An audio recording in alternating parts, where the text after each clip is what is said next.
banal des temps modernes, c'est-à-dire où des enfants ont les yeux rivés sur leur tablette.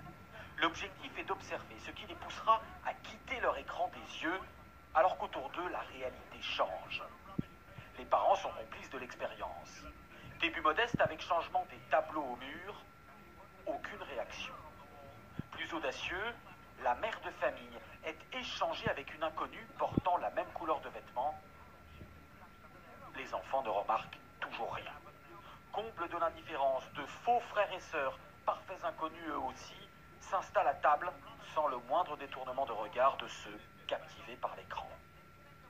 Il faudra attendre la coupure d'Internet au moyen d'un brouilleur pour que les enfants découvrent que le monde réel autour d'eux a changé. Cette expérience, menée par une marque alimentaire pour promouvoir les repas en famille, a été réalisée sur un ton léger, mais sa démonstration est extrêmement préoccupante pour cette spécialiste des addictions. Plus les enfants passent du temps devant les écrans, moins ils regardent directement les autres dans les yeux.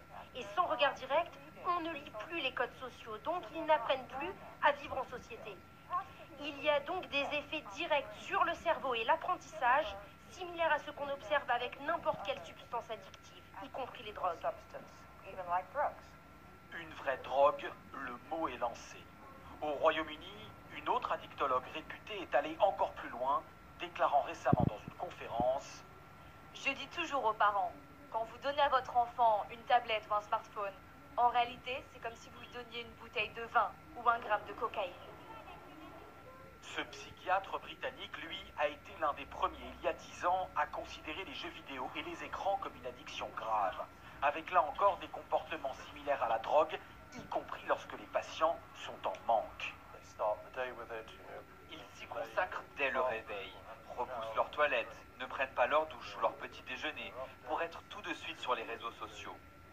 J'ai eu des patients à la clinique qui, privés de leurs écrans, devenaient suicidaires, devenaient violents. J'en ai eu qui nous menaçaient avec une batte de baseball si on leur coupait leur connexion Internet. Sans atteindre une telle extrémité, la famille Cook subit cette dépendance aux écrans. Le fils sur son smartphone, la fille sur sa tablette et des parents